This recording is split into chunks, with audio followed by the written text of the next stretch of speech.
To all my classmates who alienated me because I was different. To anyone who never gave me a chance. To the people who ignored me while I hid behind zeros and ones. Thank you.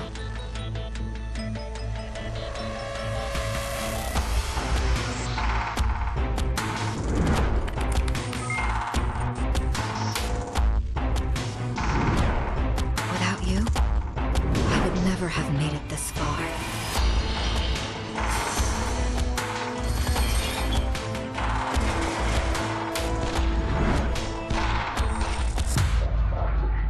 I would have been weak and dependent.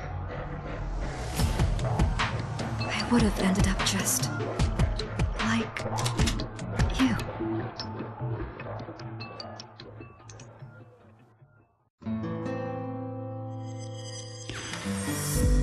I was born into this life. I suffered for it. And reaped the rewards. I could tell you that I didn't want it, that I tried to get out. Don't move, scumbag! But I got no reason to lie anymore.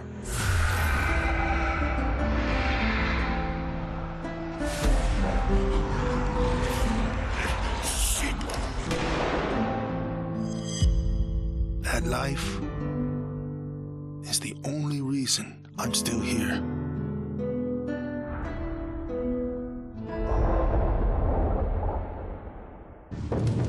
We're so small, really. Insignificant. In the grand scheme, one life means so little. You dedicate yourself to a principle.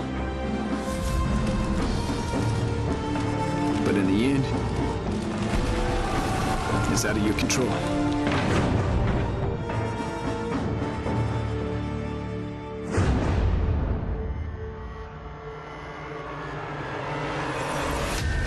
In this world, principles get you killed. You lend a hand, it gets torn off. You hesitate, you die. So you want to save someone? Save yourself. There's never a moment when you forget. It's there when you fall asleep and when you wake up. You keep going over the things you should have done. I should have stayed home that day. I should have held on.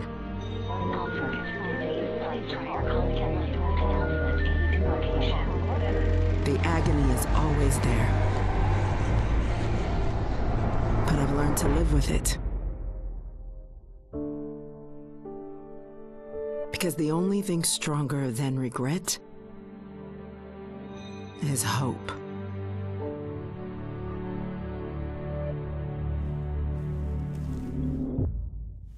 There were moments when men's cruelty could not be explained. It had to be seen.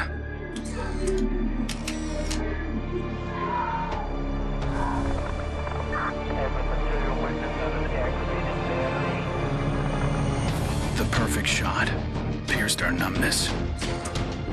Sent up a flare to save the next generation. It said, this is where we've been. Don't follow. Then there was no one left to heed the warning. The only one left to save was yourself. My earliest memory is war. It was a conflict so complex that it could never be resolved.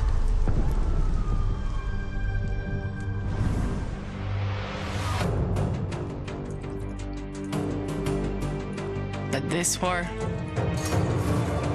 isn't complicated.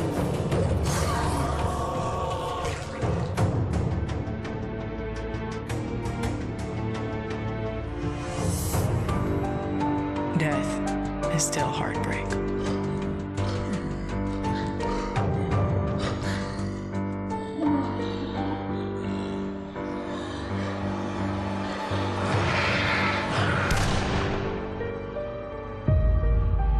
But a kill is a kill.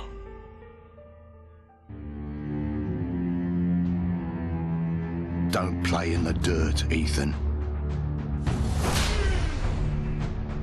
Stop fighting, Ethan. Be polite, Ethan.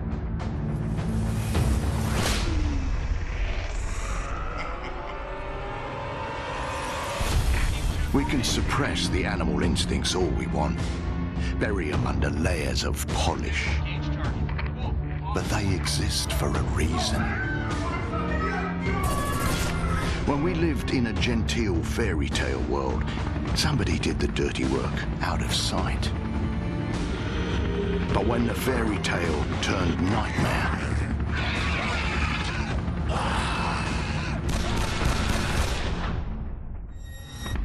those instincts were the only thing that kept us alive.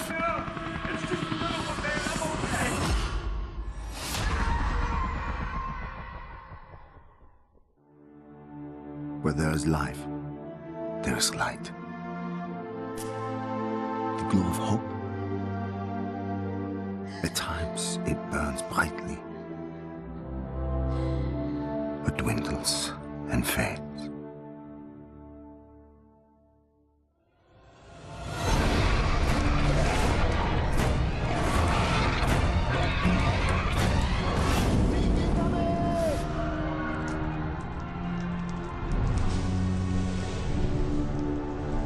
But once it is lit, we must never let it die.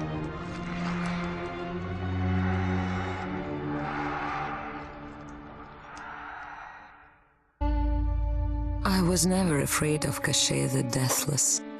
I laughed at the fairy tale of this undead phantom. A woman of science would never fear such silliness. But what do we know?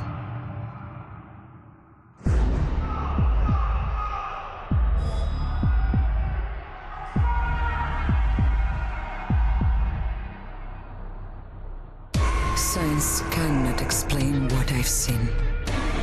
And in the face of such horror, there is no logic.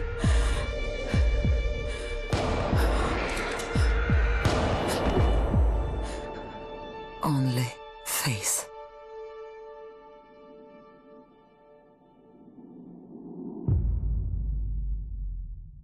I was just a boy when the Soviet Union collapsed.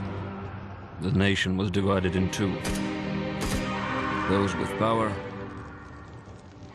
and those without. At 8 years old, I learned the price of weakness.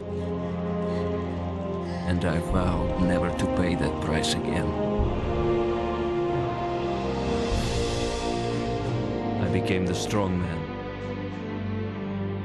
I gathered wealth, influence, and power. But nature is indifferent to the hierarchy of men. Once more, she burned my world to ashes, leaving only bitterness and the rage I would need to survive. People don't believe something can happen until it does. They live in cheerful ignorance of the coming storm. I could see nothing else. When it finally arrived, I felt relief. At least now the danger had taken shape. Now, I had a target.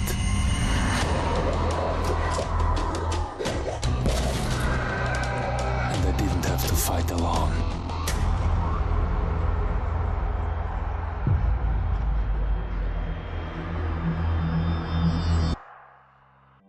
I will not be welcome in the kingdom of heaven. That fate was never in the cards for a man like me.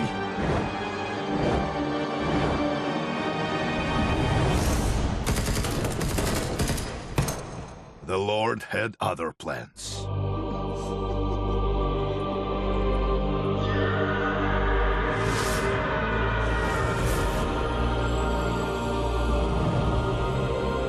I have made my peace with God.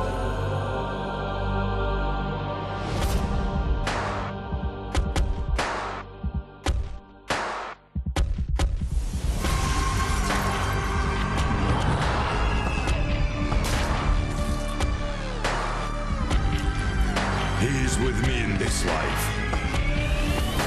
And that is enough.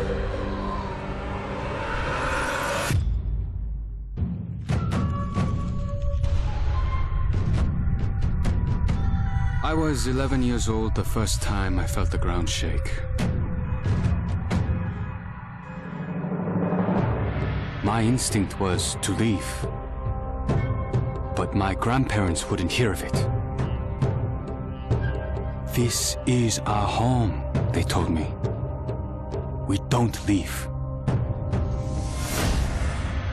I came to live by that code. Earthquakes, tsunamis, typhoons, they're all part of life here. We accept them. We don't leave.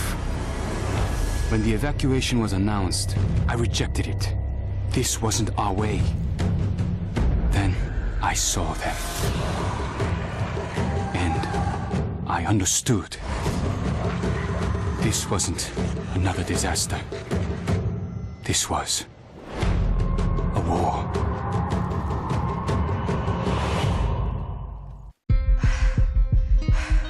Nobody expected a 9-year-old girl from Tokyo to be fascinated by guns.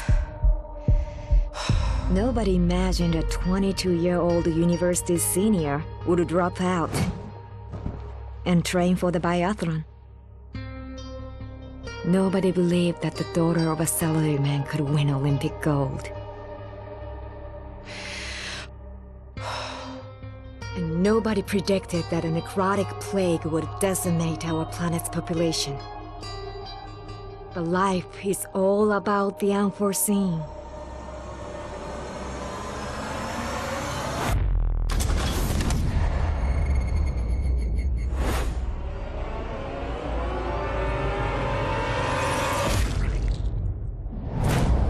And nobody saw me coming either.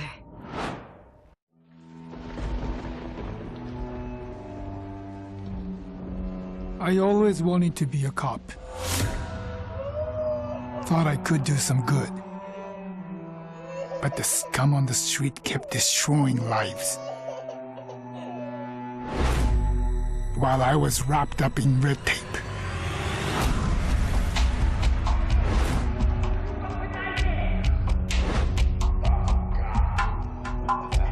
Shackled by senseless laws.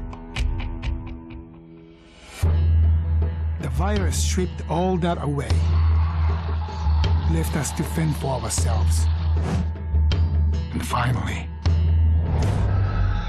the chains were off.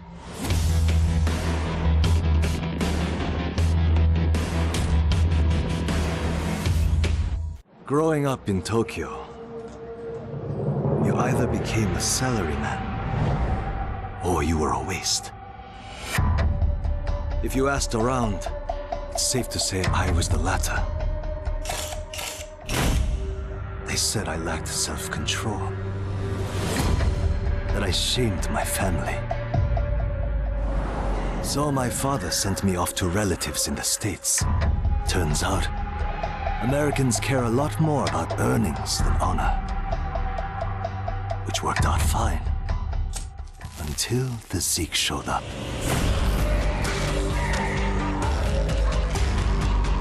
The Japanese decided to evacuate. They didn't have the firepower to fight. But I had special skills. So when everyone else was leaving, I went home.